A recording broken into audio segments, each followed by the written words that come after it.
En otra línea, Economía y Empresa es una producción de Inverlia Comunicación y Medio, que pretende dar a conocer las ideas de negocio que están funcionando en nuestra isla, además de conocer sus debilidades y sus fortalezas, y todas las herramientas que tienen los emprendedores y las pequeñas y medianas empresas para permanecer y seguir creciendo. Hoy miraremos al mar para conocer a Oceanográfica, una empresa premiada por Europa y dirigida desde la economía del bien común.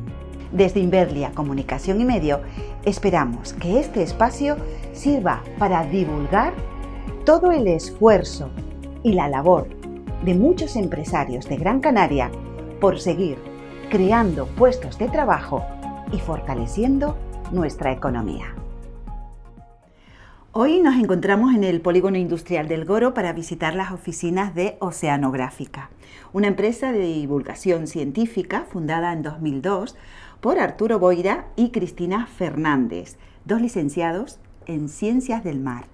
Arturo, ¿qué tal? Muy buenos días. Muchísimas gracias por recibir a Cristina, por recibir al programa en otra línea en esta oficina. Bueno, Oceanográfica, que pretende servir de vehículo entre ciencia y sociedad. ¿Cómo definirían ustedes esta empresa y en qué sector la situarían? Bueno, es una empresa innovadora, ocupó un nicho que no estaba ocupado cuando la creamos y pretendíamos que toda la información científica y técnica no se quedase simplemente en las estanterías de los investigadores, sino que saliese a la sociedad y que tuviese visibilidad. Entonces, la englobamos en el sector de la comunicación, pero siempre especificamos muy bien que es una información, una comunicación científica y técnica, es decir, de los conocimientos que se extraen de la investigación o de los trabajos técnicos para divulgarlos al gran público o a sectores concretos, ya algo más personalizado. Por ejemplo, pues puede ser promocionar unas actividades sostenibles en un determinado lugar, como el buceo en Canarias, una actividad turística que soporta una gran industria, o bien la divulgación de proyectos de investigación concretos como pescas de profundidad o guías de especies marinas, etc.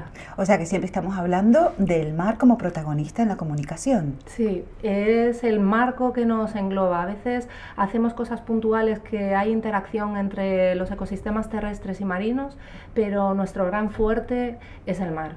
En 2011, la Comisión Europea nombró a Oceanográfica como una de las 50 historias de éxito de jóvenes emprendedores. ¿Qué supuso para Oceanográfica esta mención?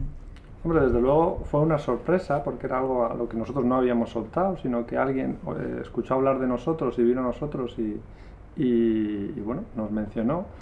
Pero visto lo que ha pasado en estos años y cómo el concepto de la economía azul ha cogido un peso específico a nivel europeo, pues efectivamente se ve que ya cuando planteamos la empresa estábamos marcando las líneas de las necesidades y las directivas europeas. Entonces, bueno, en aquel entonces fue una sorpresa, pero hoy vemos que realmente obedecía a que estábamos dando en el clavo con las necesidades sociales, empresariales y estratégicas de la propia Unión Europea, ¿no? Y en ese sentido también pues, distintas apuestas que nosotros hemos venido haciendo por puro sentido común se han venido materializando en políticas europeas como es el caso que supongo que trataremos de la economía del bien común, ¿no? Sí, efectivamente, Oceanográfica defiende y además tiene implantado como estrategia de empresa la economía del bien común. Vamos a explicar un poquito qué es esto de la economía del bien común y si realmente es rentable. La economía del bien común nosotros muchas veces la definimos como la economía del sentido común, es decir, es apostar por un modelo basado en la sociedad y no al revés. En estos momentos la sociedad está al servicio de la economía, cuando debería ser al revés. La economía debería ser una manera de potenciar a la sociedad. Y desde esa perspectiva, lo que plantea la economía del bien común es que la premisa de los países y de la propia economía, como así lo plantean las propias constituciones de cualquier país que cojamos, debe ser ese interés general, ese bien común. Eso debe estar por encima de cualquier interés particular, y la economía, al fin y al cabo, lo que tiene que hacer valer es ese interés general. Entonces, lo que mide es la capacidad de las empresas para aportar al bien común. Entonces tendríamos empresas que aportan al bien común y empresas que absorben del bien común. Entonces, la economía lo que ha hecho es establecer un procedimiento para poder medir y poder determinar cuánto una empresa aporta al bien común con indicadores muy específicos, o cuánto extrae del bien común. Entonces son unas herramientas para hacer el concepto de sostenibilidad y ética empresarial medible, demostrable y mejorable, ¿no? que es el potencial que tiene, ¿no? Pero estás comentando que es un modelo en el que pone por delante, bueno, pues el bienestar de los trabajadores, el bien de la sociedad, por delante de los beneficios. Es difícil de implantar esto en las empresas tal y como conocemos las empresas hoy en día, ¿no? Bueno, realmente es que cuando hablamos de una empresa, enseguida se nos viene a la cabeza la imagen de lo que nosotros llamamos empresaurio. Es decir, el depredador que lo único que quiere es más beneficios, más beneficios, más beneficios. Pero realmente la mayoría de las empresas, que son las pymes en España, el propio empresario es trabajador de la empresa. Entonces, en la economía del bien común se está velando también por el bienestar del empresario, y dentro de que debe existir una rentabilidad, puesto que si no la empresa muere, es ley de vida en una empresa. La rentabilidad no solo es económica, es decir, debe haber una conciliación de todas las partes entre la vida familiar y la vida empresarial. Tiene que haber una relación entre lo que la empresa recibe de la sociedad y lo que aporta, y esto no es solo economía, esto implica medio ambiente, esto implica bienestar, esto implica respeto, esto implica muchísimas cosas. Es decir, yo no puedo estar malo con una migraña y tener que venir a trabajar, ¿no? Tengo que respetarme a mí mismo también. Entonces, realmente la calidad social debe ahondar en todos los aspectos, ¿no? Debe ir cogiendo círculos, sí, círculos concéntricos. Arturo, en una conferencia que diste precisamente en la Universidad de La Laguna, comentaste que en Canarias este modelo no solo es posible, sino que hemos sido pioneros. ¿Por qué comentaste esto? Precisamente en el 2002 se auditaron, 2002-2013, se auditaron las primeras 4 empresas españolas. 2 de ellas fueron Canarias, Limonium Canarias y nosotros, y obtuvimos la primera y la tercera puntuación más alta de Europa. Y eso sin hacer nada, simplemente poniendo en valor, auditando lo que nosotros estábamos haciendo. Para nosotros fue una sorpresa grandísima, porque lo que sí hace la economía del bien común es medir en relación a la economía del entorno. Evidentemente nosotros no nos podemos comparar con los alemanes, con los austríacos, pero sí quedaba en evidencia que determinadas empresas canarias estaban apostando fuertemente por un modelo que no era el común en el entorno empresarial donde se medía, y eso fue lo que puso en evidencia en aquel entonces la economía del bien común. A nivel nacional, la Asociación Canaria para el Fomento de la Economía del Bien Común ha tenido mucho peso específico, hasta el punto de que la presidenta es de Tenerife, y bueno, pues se ve que esa conciencia de la sostenibilidad, de las prácticas éticas y de las buenas prácticas en general está muy implantada en la sociedad canaria. Igual no está muy extendida, pero sí hay mucha gente muy dispuesta a poner eso en valor, ¿no? Y es un valor canario que hay que poner encima de la mesa, ¿no? Y cada vez se ve más que las propias administraciones la palabra sostenibilidad no solo la cogen como una palabra muy bonita y que queda muy bien ponerla, sino que están apostando fuertemente porque eso se convierta en realidades medibles, ¿no? Que es lo que insistimos.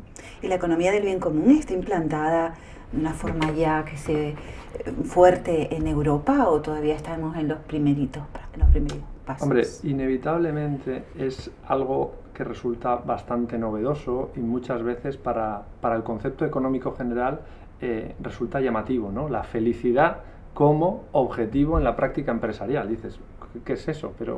Y Cristina lo explicaba muy bien antes. Al final, si hiciésemos un símil, una empresa debería ser igual que una familia. ¿Qué es mejor? ¿Una familia que ingrese mucho dinero que tenga para irse de viaje o en la que todos sus miembros sean felices y vivan en una comunidad más feliz? Al final, una empresa no es más que eso, ¿no? El problema es que muchas veces nos perdemos en el concepto de el dinero, el dinero, el dinero, cuando el dinero no es más que una herramienta. Entonces, respecto a la pregunta, si está implantada, hombre, la realidad es que el modelo de economía del bien común está en estos momentos no sabría decirte específicamente cuántos países, pero varias decenas de países, y son miles de empresas las que lo están implantando. Entonces, es un modelo que poco a poco crece y quizá el punto de inflexión, el gran punto de inflexión fue el año 2015, cuando el Consejo Económico y Social de la Unión Europea, es decir, 350 expertos en temas económicos y sociales de la Unión Europea, hicieron un dictamen específico sobre la economía del bien común, concluyendo que iba en la línea exacta de las directrices europeas. Y bueno, pues eso es un reconocimiento a esa visión que tuvimos en su momento por apostar por algo que nosotros veíamos claro como sentido común y que en estos momentos ya la Unión Europea está aceptando como un modelo a poner en valor y en práctica, ¿no? O sea, ¿ustedes aconsejarían de alguna manera a las empresas canarias que miren a este modelo de la economía del bien común como también proyección para la empresa? Sin duda, porque, por ejemplo, otros modelos que también pretenden medir la calidad empresarial, como los sellos de calidad, ¿no?, que sin nombrar a ninguno ni desprestigiar a ninguno, muchas veces es un trámite administrativo y pagar por tener un sello, mientras que esto no, tú en esto obtienes un porcentaje a todos los niveles, te van a auditar a todos los niveles, no solo vas a obtener el sello por administración y luego vas a tener una huella ecológica impresionante, sino que a ti te están auditando globalmente y te van a dar un porcentaje, de decir, tú contribuyes al bien común en un 75%, en un 20%, pero lo más importante además de todo este modelo es que te van a poner hacia dónde mirar, es decir, dónde están tus puntos débiles, que a nosotros fue algo muy revelador, dónde estaban nuestros puntos débiles. Por ejemplo, en nosotros estaba en la calidad de vida que teníamos Arturo y yo como empresarios, estábamos siendo esclavos, por así decirlo de una manera entendible, de nuestra propia empresa. Como todos los autónomos casi, ¿no? Como todos los autónomos, y realmente te pone el punto de vista de decir, aquí tienes el punto débil, esto te está bajando la media porque tú perteneces al sistema y no lo estás teniendo en cuenta, estás sacrificándote a cambio de nada. Entonces empezamos a entender la vida empresarial de una manera diferente y claro que lo recomendamos a todo el mundo. Cuando conocemos a un empresario que tiene esta visión y que hablas con él y le ves esa voluntad de cambio, le dices, ¿tú conoces esto? Piénsalo, seguro que ganas muchísimo más en calidad de vida, en satisfacción, en todo, y realmente es revelador para mucha gente que estaba como nosotros, ¿no? En el no me puedo poner malo porque entonces todo se viene abajo. Efectivamente. Hablemos de inversores. La divulgación científica y los temas medioambientales son realmente una posibilidad de negocio rentable. ¿Qué es lo más difícil de trabajar en el campo en el campo medioambiental o en el campo que ustedes trabajan? Hombre, eso ha sido para nosotros también una experiencia muy gratificante, ver que hay mucha gente que quiere que su dinero no solo genere más dinero, sino que además genere un bien allá donde se invierte. Y cada vez más son los inversores que están apostando por la inversión en felicidad comunitaria o felicidad mundial o bienestar, ¿no?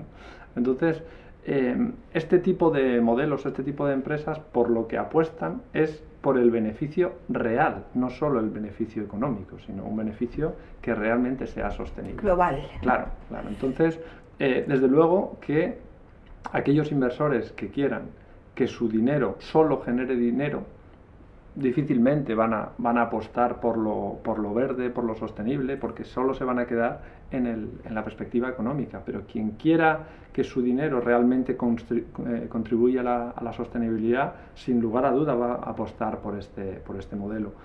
En el pasado podría plantearse que esto es difícil de obtener, pero bueno, nosotros nos hemos movido en distintas partes del mundo y en Galápagos, por ejemplo, nos sorprendió muchísimo cómo grandes capitales invertían en la investigación del espacio, en la conservación del espacio, con un nivel de convicción tremendo, ¿no? Y bueno, pues es un aliciente ver que pues cineastas, bueno, mucha industria de la cultura y del arte precisamente, le gusta sentirse bien con el uso que se le da a su dinero, ¿no? Además de la buena imagen que da un inversor en medio ambiente o en divulgación científica, ¿no? Sí, correcto, porque antes basábamos la ostentación, por llamarlo de alguna manera, en el derroche. Teníamos la piscina más grande, climatizada, los rótulos más luminosos, encendidos día y noche, y ahora no. Ahora ves eso y da una imagen contraproducente, ¿no? Afortunadamente yo creo que hay gente que ya empieza a ver eso como negativo. Fíjate qué derroche de luz, qué derroche de energía.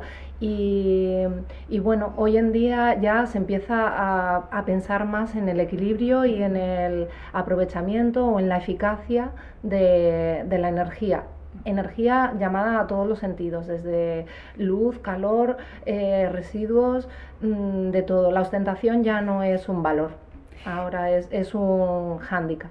O sea que no solo entidades públicas, sino también entidades privadas, invertir en este sector es invertir también en marketing y publicidad, por así decirlo.